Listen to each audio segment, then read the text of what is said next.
Ayan, so magandang hapon sa inyo. Tay. Gustong-gusto ko yung energy nyo, diba? At ang ganda-ganda ng ating youth leader na si Clau. Ayan, so sobrang ganda ng energy and I am happy to be with you this afternoon and very excited din ako sa i-share ko sa inyo dahil isa to sa mga passion talaga ng puso ko. Ayun, so sabi nga ni Ate Clau, meron ng 1 million likes. Sa future. Hopefully, praying, no? Na maka-reach pa tayo ng maraming mga souls at pag-share pa, no, sa maraming mga tao. Ayan. So, magandang hapon sa inyong lahat. Okay. So, pwede ba, okay lang ba natatanggalin ko yung video ko kasi wala akong dalang laptop. So, I'll share screen na lang para din nababasa niyo kung ano yung isi-share ko sa inyo. Ayan. Ayun, the real confidence, yes. Galing talaga ni Clau. Ayan, so sige. Meron akong mga isi-share sa inyo, ipapakita sa inyo. I'll share my screen. Wait lang.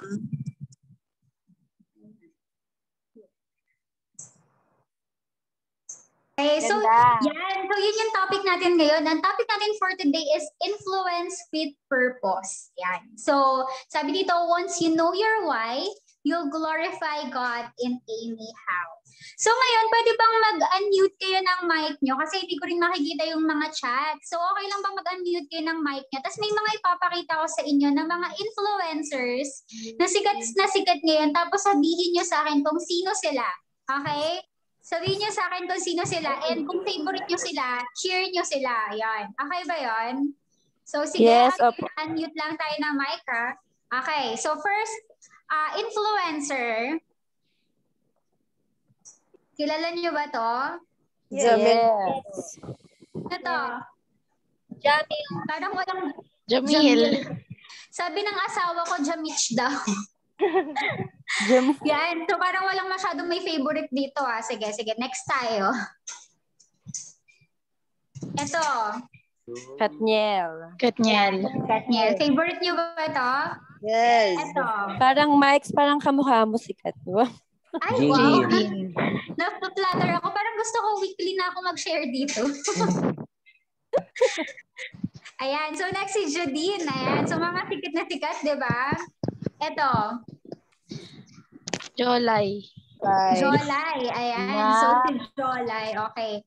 Last but not the least, ito. Ay, wow. Grabe naman yan. Nice, wow. Sino yung nasa likod? Ay, yun, na influencer couple. Ang arte. Follower ako niyan. Fan ako niyan. Ayan, so happy anniversary, no? 2 years na sila. 2 years na sila nagpapakilig sa atin. So sabi, tayo daw, we are the average of 5 people that we are always with. Naniniwala ba kayo doon? That average ka ng 5 kaibigan mo or ng parents mo, ng church, ng friends mo, and everything. Kaso since pandemic ngayon, wala tayong masyadong nakakasama, di ba? Nabubulok na ba tayo sa mga bahay natin? Sino dito yung inip na? Ako, naiinip na ako. Yan. So, wala tayong masyadong nakakasama. So, most of our time is napupunta talaga sa social media. So, ngayon, we are the average of 5 people will listen to. Okay? 5 influence that we'll listen to na napapanood natin, napapakinggan natin, yun na madalas yung nakaka-apekto sa atin. So I want to ask you, sino ba ang nag-i-influence sa'yo ngayon? Okay? Sino ba ang madalas mong pinapakinggan? Sino ba ang madalas mong pinapanood? Sino ba ang madalas nating nakikita? Okay? So bakit po tinatanong yan? Bakit mo tinatanong yan, Ate Maika? Kasi sabi, yung influence daw is what makes your values. Okay? Yung influence ng parents natin, ng friends natin, ng church, o ng napapanood natin sa social media, sa television, yun yung nagkikreate ng values natin. Ano ba yung values? Yung values, ito yung beliefs natin, perspective natin, yung convictions natin. Ito yung isang bagay na nagde-define din ng character natin. Okay? And our values dinedefine daw ng values natin. It affects our choices and decisions in life. So kung ano yung nakaka-impluwensya sa'yo, yun yung nag-create ng values mo, and yung values mo, yun ang nagiging series of decisions na ginagawa mo sa buhay mo. Tama? Yan. So, napaka-importante pala talaga ng influence, no? Kasi ibinibuild ka niya eh. Ikaw as a person, ikaw how you decide, diba? So, ganun ka-importante ang influence sa buhay natin. Amen. Sabi nga ng napakaganda nating leader, diba? May impact ka sa taong nasa paligid mo. May ilaw na nakaplanta sa'yo, wag mong itago, wag mong ipapundi, let your light shine. Okay? Amen. So, kung paano tayo nai-impluwensyahan ng mga tao sa paligid natin, tayo din pala, nakaka-influence din pala tayo, no? Kahit hindi mo sabihin, kahit hindi mo gawin, kahit sabihin mo, ay, di naman ako influencer kasi di ako magaling mag-TikTok. Kahit sabihin mong, wala kang page, sabihin mo na wala ka namang Facebook na sobrang sikat, pero you have your own influence, okay? You have your own influence, pwedeng sa kapatid mo, sa magulang mo, sa mga kaibigan mo, kasama mo sa church. We are all influencers because sa ayaw mo man o sa hindi, tandaan mo, God entrusted us to influence. Wala kang choice. Okay? Kaya ang tanong, anong klaseng influence ba ang meron ka? Diba? Anong klaseng influence ang nakikita nila sa'yo? Because we have certain people under our influence that can influence their family, friend, community, and even the generation to come. Ibig sabihin, yung palang kaibigan mo, pag na-influensyahan mo siya, pwede rin pala siyang maka-influensya ng maraming tao sa paligid niya. So, ganun siya. It's like domino effect, no? Na ganun pala katindi at kalakas ang impact ng influence. Kahit isa lang ang madala mo sa Lord, yung isa na yan, kapag yan nag-influence ng isa pa, ng dalawa, ng tatlo, at mag-influence pa sila, grabe pala yung impartment mo sa kingdom ni God. Okay? Kaya ganun ka-importante na alam natin kung ano ang why natin as we influence. Yan. So what is your why? What is our purpose? So ako, looking back sa buhay ko, ang dami kong mistakes. Ang dami kong nagawa nung past. Kahit sabihin na si Ate Maika is a pastor's kid. Okay? So lumaki ako sa church. Tapos, dahil anak ng pastor, expected ng mga tao, ay, ang bait-bait siguro niyan. Ay, siguro super makajos yan. Pero hindi nila alam na dadating ka sa time that you will explore. Alam ko, naiintindihan nyo rin that sometimes you want to go out your comfort zone and you want to explore the world at merong makaka-impluwensya sa'yo. Hindi ka makakatakas sa impluwensya ng mundo sa buhay mo. So si Ate Maika, by that time, hindi pa kasi ako ganun ka-mature enough and marami akong mga wrong decisions and choices talaga. So nandun na tayo sa, siguro naranasan din to, nagmahal, nasaktan, di ba? Sumali sa mga gangsters, nag-iimo-imo, mga nag-jejemon, ayan, mga wrong decisions. Sino dito yung mga jejemon? Yan. So, marami. Dumating pa sa time na nag-inom ako and hindi nagka-cutting sa class, diba? So, hindi alam ng parents ko yun. Akala ng parents ko, kapag nasa church ako, okay ako, na parang, wow, galing naman ng anak ko, talaga namang grabe, ang lupit na pag-serve sa Lord. Pero hindi nila alam na kapag wala ako sa church at hindi ako nakaharap na kanila, parang ibang Maika pala ang nakikita ng mga tao, di ba? Kasi may mga influence na nag-impact sa buhay ko na tinake ko pero hindi pala tama. Yan, hindi pala tama. Pero alam niyo ba kung bakit nandito ako ngayon? You know why I am here today?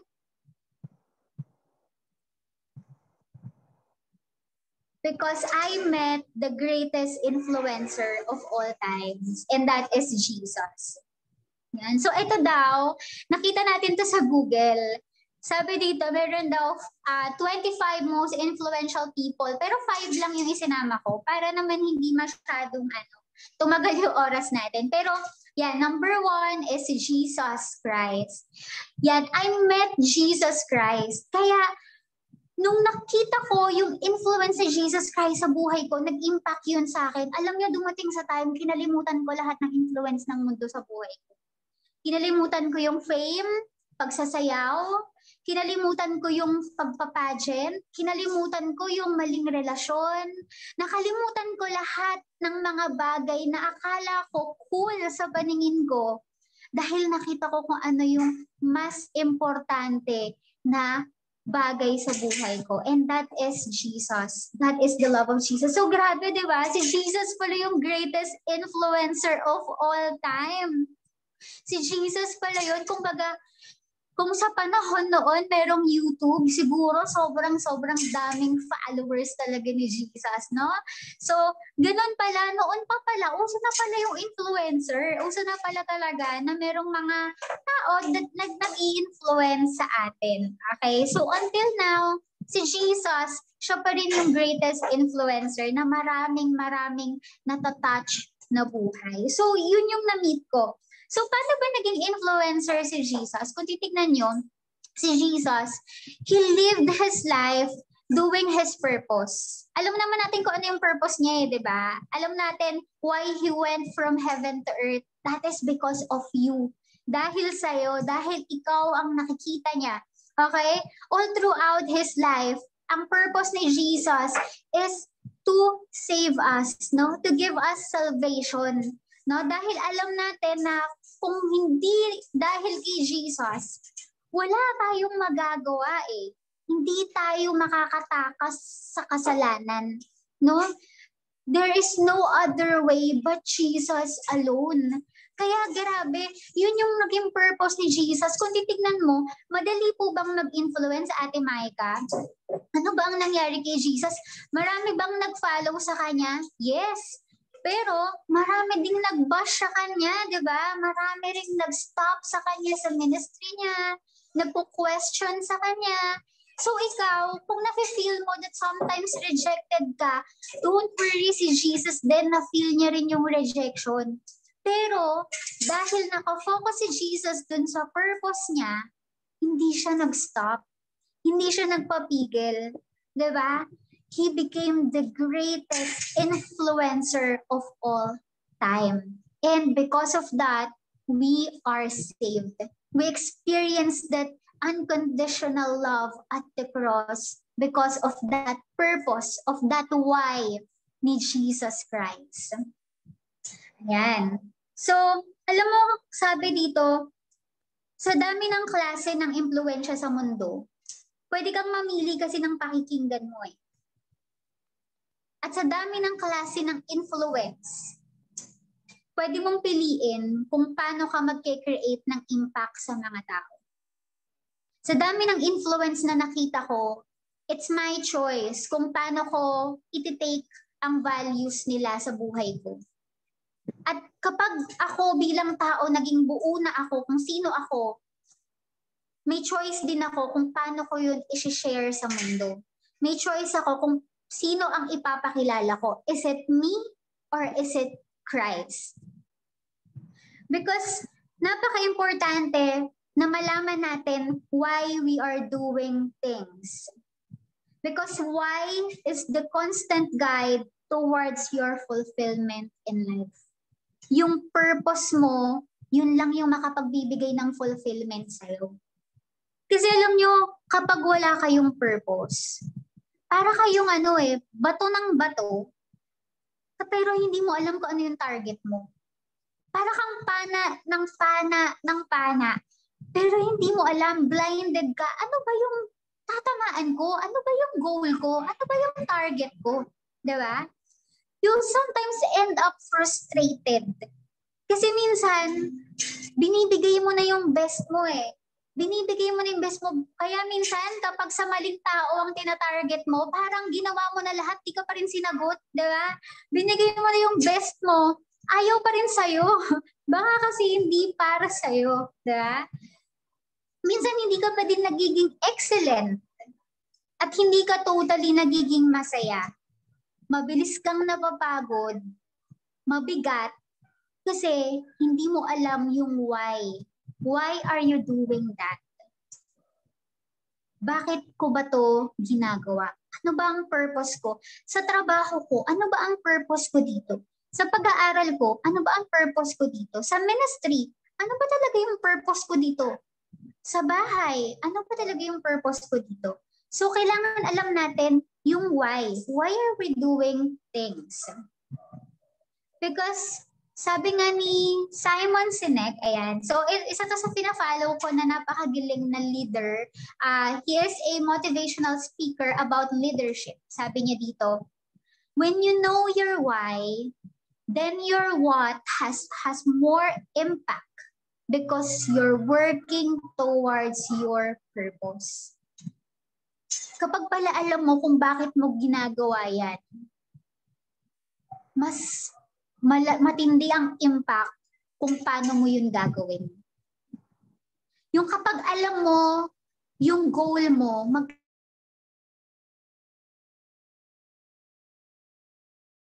kahan ka, kahit mahirap, dahil alam mo kung bakit mo yun ginagawa, gagawin mo yun at your best.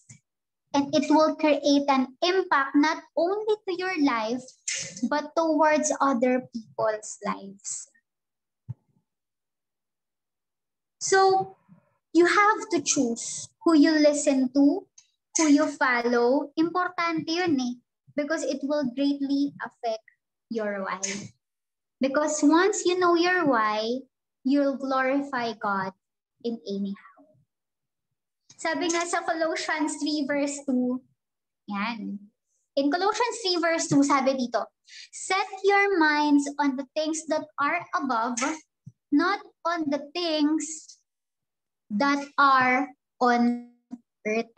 So dapat daw, para malaman mo yung why mo at para mag-create ng great impact yung why mo, you have to set your minds on the things that are above, not on the things that are on earth. Bakit? Alam mo, pwede namang maging reason na kasi gusto kong sumikat. Pwede namang maging reason na kasi gusto kong yumaman. Pwede namang maging reason na kasi cool eh, na maging influencer. Pwede kong maging reason na kasi trip ko lang. Pero tandaan mo, kapag ang reason natin very shallow, konting bato ng problema, konting bash, konting mga pagsubok sa buhay, babagsak ka, tutumba ka. Pero sabi, you have to set your mind on the things that are above. Ano ba yung major pursuit ng buhay, Ate Maika? Ano ba yung sinasabi mo na things on earth? Sabi, kapag daw ang buhay ng tao, pagkapanganak natin, meron tayong 3 greatest pursuit. Ito yung mga pinaka gustong-gusto natin sa buhay. Number 1 is pleasure.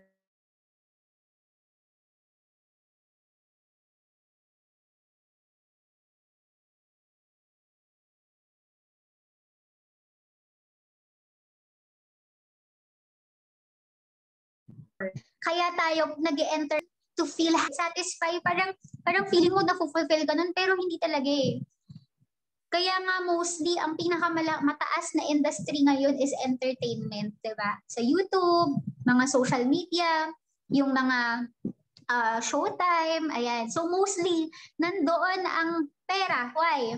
Kasi, ang gusto ng tao, yung na-entertain sila, nagiging masaya sila. Okay? So, yun yung pursuit ng tao. Pleasure. Number 2 is possession.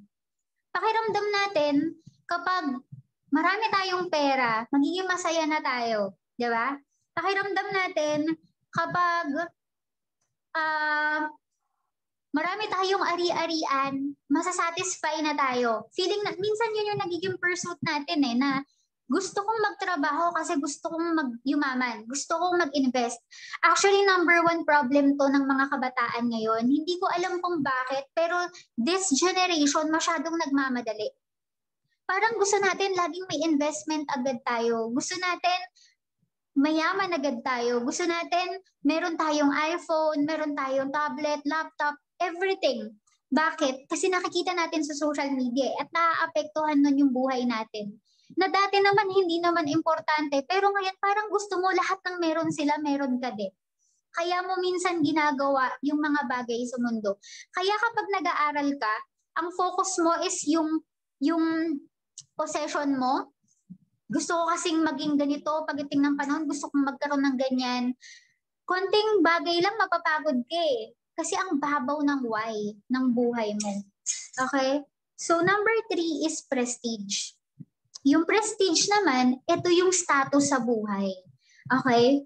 Gusto natin yung kailangan honor ako, kailangan mataas yung grades ko, kasi kapag mataas yung grades ko, kikilalanin nila ako, titingalain nila ako.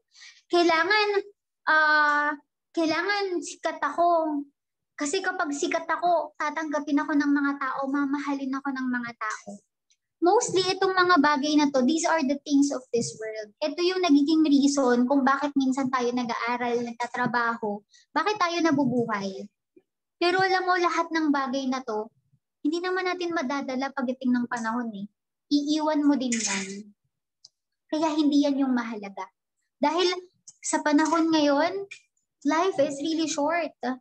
Hindi mo alam what will happen tomorrow. At kapag yan ang ini-investan ng buhay mo ngayon, you'll end up working hard for nothing. But if your life is influenced by the greatest influencer, which is Jesus. Kapag ang mata mo, hindi nakafocus dito sa tatlong to, hindi nakafocus sa puro ako, kapag ang mata mo nagsimulang mag-focus kay God, your way of seeing things, seeing this world, your character, yung values mo, the way you think, pati priorities mo, holistically magbabago eh. Kapag kay Jesus ka nakatingin, hindi na importante sa'yo yung status mo eh. Hindi na importante sa'yo kung mayaman ka o hindi. Hindi na importante sa'yo kung ikaw bang pinakamaganda dito sa youth ministry na to. Hindi importante sa'yo kung ikaw ang pinakamagaling kumanta o pinakamagaling magsulat. Ang importante sa'yo, mabigyan mo ng glory si God. Because you will understand that His life is enough. His life is enough to bring back all the glory. Diba? What He did at the cross is enough. Dahil wala kang pag-ibig na matatagpuan na gaya ng pag-ibig niya. At walang satisfaction na matatagpuan gaya ng satisfaction na matatagpuan mo sa Kanya. Magugulat ka kapag yung mata mo, finokus mo sa will ng Lord sa buhay mo, magsisimula ang pagbabago. You will be transformed. Yung dating walang pasensya, makakapagpasensya. Yung dating magagalitin, di ba? Ngayon, very kind na. Yung dating madalas mainggit, ngayon satisfied na, kontento na. Di ba? Kahit kailan, kapag yung character na yan, yung values na yan, ang na-impart sa buhay mo, na kay God palang kontento na ako, hindi ka na matatalo. Hindi ka na matatalo. Your choices, your decisions, your convictions should be aligned sa will ng Lord sa buhay mo. And in all circumstances, magiging grateful ka. Ako, Mother's Day ngayon, alam niyo kung anong regalo sa akin ng husband ko? Nanghingi siya ng kalachuchi sa kapitbahay. Pero dahil secured ako, dahil hindi ko nga kailangan ng validation, alam niyo, sobrang saya ko, sobrang tuwang-tuwa ako dun sa effort niya, kahit wala siyang ginastos kahit piso. Kasi gano'n ang gratefulness eh. Hindi mo kailangan makuha lahat ng bagay sa mundo para maging grateful ka. Magiging grateful ka even the simplest things in life. Kapag alam mo na yung focus ng mata mo na kay Lord lang, alam mo na hindi mo man maranasan lahat ng bagay sa mundo ngayon, wala ka man ng meron ng iba, pero pagdating ng panahon, kapag humarap tayo sa Kanya, masasabi niya sa'yo, well done, my faithful servant. Ang sarap nun. Yun yung pinakamasarap eh. Yung na-please mo si God. Diba? Na-please mo yung maker mo. Na-please mo yung creator mo. Yung nagawa mo yung purpose mo. Yun yung something na pinaka malaking achievement na pwede mong makuha sa buhay mo. Ito yung secret. Alam niyo ba na ito yung secret ni Pablo? Ni Paul? Kaya nga nasabi ni Paul I can do all things through Christ who strengthens me. Hindi dahil kaya kong maging mayaman, I can do all things through Christ. Hindi eh. Kaya kong maging influencer na sobrang daming followers, I can do all things. Hindi eh. When Paul said, I can do all things through Christ, He strengthened me. Sa kabila ng sitwasyon, ano man yung meron siya ngayon, meron man o wala, ano man yung pagsubok na pagdaanan niya, ano man yung pagsubok na dumaan, ma-persecute man siya, masaktan man siya, in whatever state, kontento siya. Because his eyes are set on the things above, not on this world. Kasi wala nang mas importante sa kanya kundi si Jesus eh. Wala nang mas importante sa kanya kundi yung purpose niya. Kaya kahit anong pagdaanan niya, masaya lang siya. Diba? Ang sarap ng ganun eh, na wala kang regrets, wala kang frustrations, hindi ka madidisappoint basta-basta ng mundo. Kahit inggitin ka ng mundo, kaya mo, masaya ka. Diba? Magtataka yung mga tao dahil kontento ka. Buo ka sa Diyos. He was able to be grateful in all circumstances. Yan, diba sabi niya? Be grateful in all circumstances. Hindi lang kapag nakuha mo lahat ng bagay sa mundo. Hindi lang kapag famous ka, hindi lang kapag mayaman ka, meron ka ng mga bagay sa mundo, di ba? Hindi lang yun eh. Sabi nga, tama yun, sabi ni Ian, di ba? Live by faith, not by sight. Yun. And nasabi, even si Pablo, nasabi pa niya na to live is Christ, to die is gain. Na kung mabubuhay ako, I will live for Christ. No other reason but for Christ. At kahit mamatay ako, okay lang. Diba? Okay lang. So, ibig sabihin, kahit death, walang magawa kay Paul. Diba? Walang magawa ang poverty, walang magawa ang persecution, walang magawa ang jail, walang magawa lahat eh. Kahit kamatayan, wala nang magawa sa buhay niya. Kaya mo ba yun? Yung kahit anong pambabato sa'yo ng kaaway, walang magagawa sa'yo. Kaya mo ba yun? Diba? Walang magagawa ang pandemic. Walang magagawa yung ex mo. Diba? Walang magagawa yung mga bashers mo. Walang magagawa ang bawat sitwasyon na dadaan para pabagsakin ka. Kasi mananatili kang masaya. Diba? Kasi alam mo yung purpose mo eh. Yung mata mo wala na dito sa mundo. Yung mata mo nandun na kay Lord. Diba?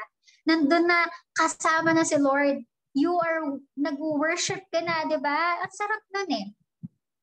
Yan. So, he knew that real joy in life comes in finding his purpose and aligning it. Ito hindi lang importante na malaman mo yung why. Hindi lang importante na malaman mo yung purpose mo. Kailangan ina-align mo yun sa ginagawa mo araw-araw. Kailangan ina-align mo yun sa lahat ng gagawin mo. Kung ang purpose mo ay ito. Halimbawa, ako, kung ang purpose ko ay maging isang preacher, dapat sa lahat ng ginagawa ko, I walk my talk. Diba? Ina-align ko dapat dun sa purpose ko, dun sa goal ko. Kailangan ang buhay ko, kahit hindi pa ako nagsasalita, nakaka-encourage na. Kailangan ng buhay ko, nasa trabaho man ako, nasa school man ako, nasa ministry man ako, nasa family man ako, nasa friends man ako, aligned pa rin ang will ng Lord sa buhay ko. Kailangan nakikita pa rin yung purpose ko. Kasi dun mas magiging effective ang purpose mo eh. Kapag aligned lahat ng ginagawa mo, and you do it at your best, dahil alam mo na para yun sa Lord. Paul found his way, so he glorified God. Anyhow, nakita ni Paul yung why. Diba? Nakita mo na ba yung why? Nakita mo na ba yung purpose ng buhay mo? Kaya nga nasabi ni Paul na, I have been crucified with Christ and I no longer live but Christ lives in me. Hindi na importante, Ate Maika, yung buhay ko. Kaya mo bang sabihin yun? Hindi na importante yung mga gusto ko. Gusto ko yung gusto ni Lord. Gusto ko yung will niya. Gusto ko yung magpapasaya sa Kanya. Diba? Ang sarap nun eh. Yung wala kang ibang hihilingin kundi yung desire ng Lord sa buhay mo. Kapag na-align yung desire niya at yung desire mo, grabe. Grabe, wala nang makapagpapabagsak sa'yo. Because once you know your why, you'll glorify God in anyhow. Sa kahit anong sitwasyon, mananatili ka dyan sa purpose na yan. Dahil alam mo, kapag punong-puno ka ng pag-ibig ng Diyos, hindi ka papayag na hindi mo yan ma-share sa mundo eh. Kapag naranasan mo yung grace, yung mercy, yung love ni Christ, kapag naranasan mo yung sarap sa presensya niya, hindi ka na mawawala sa Kanya. Hindi ka papayag na hindi mo na siya maranasan ulit. Hindi ka na papayag na hindi mo siya ma-share sa mga tao sa paligid mo. Kasi hindi mo yun kayang i-contain. Hindi mo yun kayang solohin. Kapag na-receive mo yung mga pangako niya sa'yo, parang kilig kapag binigyan ka ng bulaklak ng crush mo, hindi mo kaya i-contain, kailangan mong i-post sa Facebook, diba? Kailangan mong i-share sa friends mo, kailangan mong isabihin sa magulang mo. Diba? Kasi hindi mo kayang i-contain ang love ng Lord sa buhay mo. You will radiate. Your life will radiate to everyone around you. Kaya kapag hindi ka nag-i-impact sa mga tao, baka kulang pa. Baka kulang pa yung pag-focus natin kay Lord. Baka yung mata natin nakafocus pa sa ibang bagay. Baka yung why natin, sarili pa natin. To glorify us, not God. Diba? So, remember this. Si Paul, he was able to influence in a great way, in a very great way like Jesus. Bakit? Kasi na-influensyahan siya ng love ni Jesus. That even until this day, kilalang kilala siya. Until this day, ang mga letters niya, ang mga salita niya, talagang umi-impact sa buhay natin. Until this day. Ganun pala kapag na-influensyahan ka ni Jesus, no? Grabe pala yung magiging impact mo sa mundo. Grabe pala yung magiging impact mo. Hindi lang sa mga kaibigan mo, kundi sa magiging kaibigan pa nun, sa pamilya pa nun, sa mga kapatid pa nun. Ganun pala kagrabe ang epekto ng influence. Kaya dapat, kapag mag-i-influence ka, malinaw yung purpose mo, malinaw yung target mo, malinaw yung why mo. You can ruin a person's life by your influence, but you can make him whole by pointing him to Jesus. Happiness comes from what we do, but fulfillment comes from why we do it. Kapag ginawa mo yung best mo, magiging masaya ka. Pero magiging fulfilled ka kapag alam mo kung bakit mo yung ginagawa. Kaya dapat alam mo, bakit ba ako nag-aaral ng mabuti? Bakit ba ako nagiging mabuting anak? Bakit ba ako sumasama sa youth ministry? Bakit ko ba kailangan magbasa ng Bible? Bakit pa ako magpe-pray? Bakit ko ba gagawin ang mga bagay ito? Why do I have to excel? Kasi kapag alam mo yung why mo, hindi ka mababurn out. Magiging masaya ka sa lahat ng gagawin mo. Kaya galingan mo sa pag-aaral mo, di ba? Galingan mo sa pagiging anak mo. Galingan mo sa calling mo. Sa salita at sa gawa. Sabi nga, you are a representative of Jesus Christ. yung buhay mo pala, it will represent, di ba? It will represent Jesus Christ. Dapat nare-represent mo yun. Dapat nagra-radiate si Jesus na kapag nakita ka nila, makikita nila yung love, makikita nila yung joy, makikita nila yung peace, makikita nila yung kindness, makikita nila yung gentle spirit, di ba? Makikita nila na, ano kaya sikreto niya? Bakit kaya ganun siya katatag? Ano kaya sikreto niya? Bakit kaya ang saya niya? Bakit kaya parang fulfilled siya? Bakit kaya kahit may problema siya, parang okay lang sa kanya? Bakit kaya kahit nahihirapan siya, nagtitestify siya? Because we represent Jesus Christ. At wala namang buhay na masasaya pa sa buhay na nakasurrender sa kanya. Diba? Kapag totoo mong naranasan si Jesus, itataas mo siya sa kahit anong paraan. And your influence has an eternal purpose. Hindi lang yung purpose para yumaman, hindi lang yung purpose para sumikat, hindi lang yung purpose para maging cool, hindi lang yung purpose para maging masaya, kundi yung purpose na gaya ng kay Jesus at ng kay Paul, na even until today, na ang tagal nilang wala sa mundo, nag-i-impact pa rin ang influence nila. Kaya mo din yun. Kaya mo din yun. You can create an influence that has eternal purpose. In every victories, in every failures, even your pain, even your tears, even your greatest regrets, it will still radiate God's goodness kapag na-experience mo si Jesus Christ.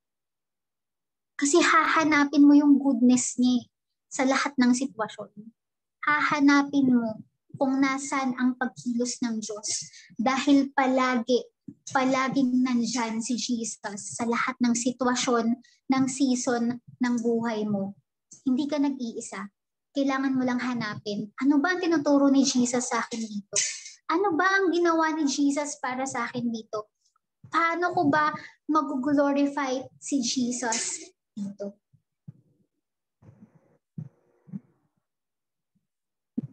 Nagtanong ako sa mga influencers na kilala ko, no?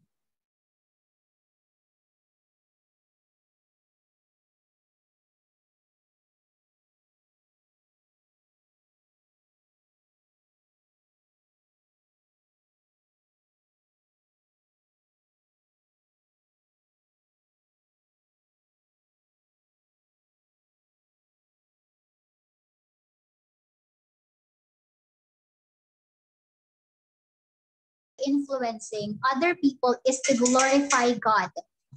Highlight His name. Hello? Okay na ba? Hello, Ate Mike. Umulit po kay, Okay na? Ayan, okay Miss na. Bless. Cherish? Apo. Ayan. Okay. So sabi ni Cherish, nag-ask ako sa mga influencers, no? Mga influencers na kakilala ko. Sabi ko, ano ba yung why nyo? Why do you influence people? And sabi ni Cherish is to glorify Jesus in everything that I do. Nothing else. Just using my life to give Him glory and honor. Grabe, no? Si Yvonne naman, of Woman of God PH, sabi niya, my why in everything that I do in relation to influencing other people is to glorify God, highlight His name, and declare His goodness. Sabi ni Yvonne of Woman of God PH. Sabi naman ni Ishi of Shimis and Stories, no matter what I do, I only do this for Jesus. No applause more than His. This is mine. Kung tatanungin niyo ako, in every season, in every story, my life will find its testimony. Because there's no greater why than to see God be glorified. In Colossians 3 verse 17, sabi nga, di ba, in everything you do, Do it. Do it for the Lord. Diba? Gawin mo yun as a representative of Christ. Gawin mo yun to give God all the glory, the praises, and honor. At magagawa mo lang yun kapag ang mata mo nakafocus na sa Kanya. Buong-buo na ang buhay mo na surrendered sa Kanya.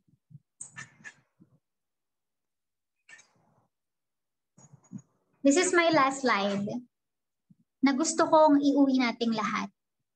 You should be so influenced by God that your focus would be on the things above until your desires and motives become aligned to His will for your life.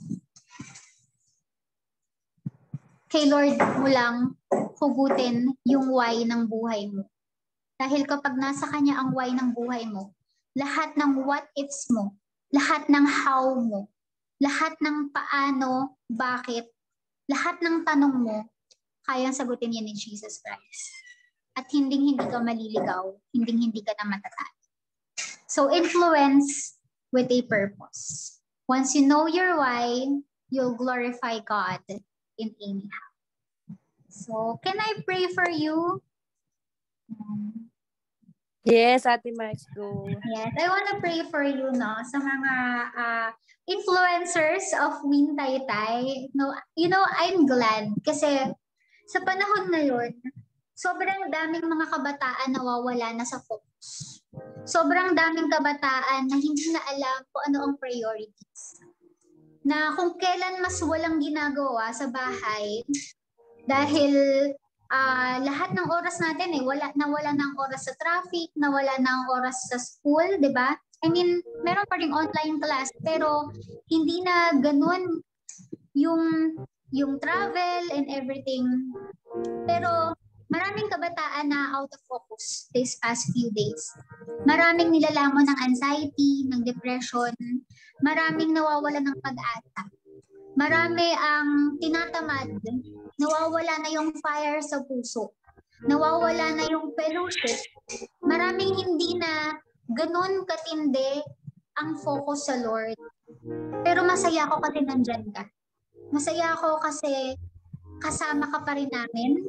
Masaya ako kasi ginagawa mo yung part mo to know Jesus Christ more. Masaya ako kasi you are willing to be influenced by the right people and you are willing to become an influence to those around you. Masaya ako na tinatanggap mo yung impact na ipinagkaloob tayo ng Lord sa buhay mo. So, for this afternoon, let us pray for those na mga kabataan, mga kaibigan na hindi natin nakakasama na ngayon. Alam ko, nami-miss nyo na sila. Alam ko, may mga certain people na gusto kang madala sa Lord.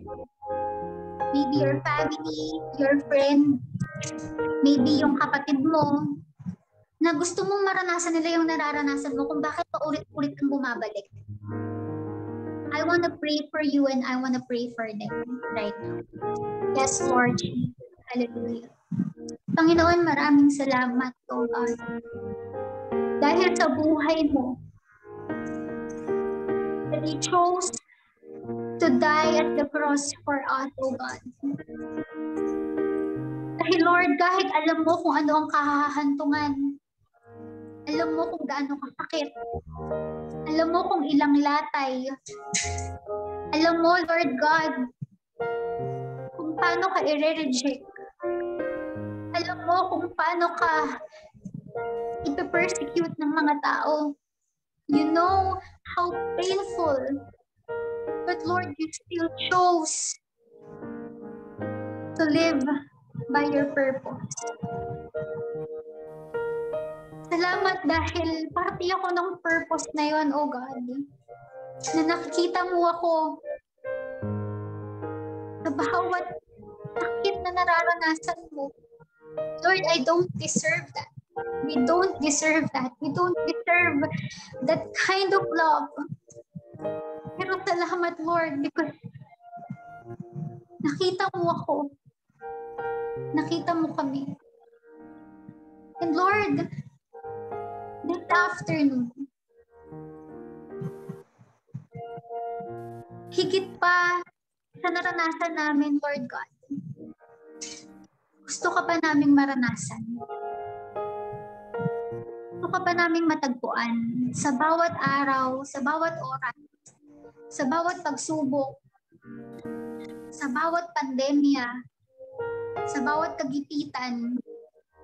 I want to experience more of you, Jesus. Lord, tulungan mo ang mga kabataan na to na mas matagpuan ka pa. At mas makita nila, Panginoon, na walang ibang rason para mabuhay, kundi sa'yo lang, Panginoon. Ikaw lang. That we are not here for ourselves, but we are here for you. Just like how you lived your life. That you went down from heaven to earth for me. Ngayon, Lord, ibabalik namin buhay namin na nandito sa mundo. Lord, para sa'yo. Para lang sa'yo. And Lord, I pray for those people na nasa puso ng mga kabataang ito ngayon. Those na gusto nilang magkaroon sila ng impact sa buhay ng mga taong to, Panginoon. I pray that you open up their hearts. You give them a circumstances, Panginoon. You give them a situation, Panginoon, kung saan magkakaroon, Lord God, ng pagkakataon to share your love to these people. Lord, I pray that this youth, Lord God, na kausap ko ngayon, their lives will radiate your goodness in anyhow. Sa kahit anong sitwasyon, sa kahit anong pagkakataon, ikaw ang itataas ng buhay nila. And this time, they will be intentional.